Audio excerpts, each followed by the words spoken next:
Hey, welcome to the Doug and Nikki Testing Studio, where I, today, am going to unbox, play with a really cool new RC car, 1/10 scale, giant, four-wheel drive, super fast. I can't wait to play with it. So here's what I'm going to do in this video. I am going to first show you the play, show you the video, how it works, what it's like, so you can enjoy that and get a feel for what it's like. And then if you're still interested in it, I'm going to unbox it, talk about the features, and then I'm going to come back, give you a Doug score from 1 to 5 and let you know what I think of it, whether I really like it or maybe it didn't work the way I expected. Anyway, let's go play with it, and then I'll come back and do that unboxing.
Okay, I'm interrupting this. You saw the stunts. I'm now going to give you the review before we go to the unboxing. I just had to break in here and tell you this thing is ridiculous. As you can see, I was using the optional clear body that you can paint to any custom paint you want, but I thought it was cool so you could see the inner workings of it while we were driving around. I hope that worked well. I haven't looked at the video yet. Here is how strong this is. This is my GoPro Hero 9, which I've had for a long time. I don't know if you can tell, but I broke the lens. I broke the lens on the most indestructible camera in the world, and my stunt truck is just fine. Obviously, please don't do the stunts that I'm doing in real life if you want your truck to last you, but I wanted to get good video for you, and I really wanted to test it out. So this is obviously a 5 out of 5 on the Doug score. Bizarrely amazing. I love it. Let's go to that unboxing. Okay, we've rewinded to the past a little bit because I know you've been watching this thing race around, and how fun was that? Let's open it up, see what it comes with. I'll talk to you about some of the features, some of the things about it, and then I will come back, give you that Doug score, that final Doug score from 1 to 5, so you know what I think of it. Oh, in its entirety. Check this out. Look at this. Now, one of the cool things about this kit is it actually comes with an already painted body, but it also comes with a clear one. If you want to do your own custom body, it comes with an additional body, so you can do that. Let's see, that's just garbage.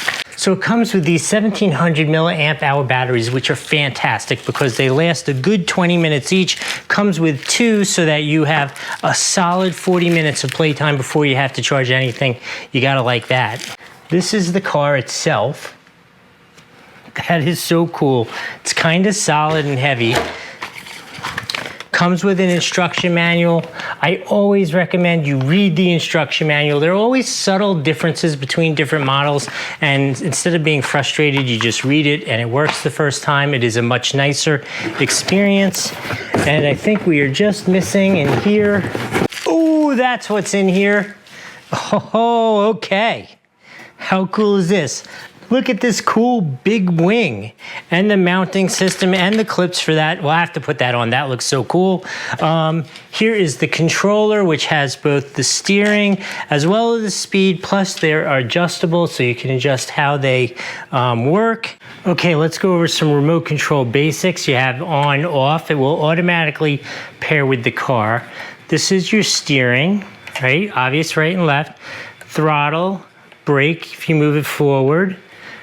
These are your trims. So this is for The speed, you could trim it up, back, you know, just little subtle adjustments. Same with the steering, a little steering a little right, a little left. You can adjust it that way. I'm also going to include that this model was given to me to test and play with, but I was given no instructions on what to tell you about it. So it's free to me to either like it or dislike it, and you're going to see it all. Okay, so it also comes with a basic toolkit, which has the USB charger for the batteries, has a brush so that you could clean things up, a little screwdriver, which is pretty much a universal screwdriver, has this for all the nuts on the car, which is cool. And then finally, it has a supply of spare nuts and screws and clips and that kind of stuff, so you should be good.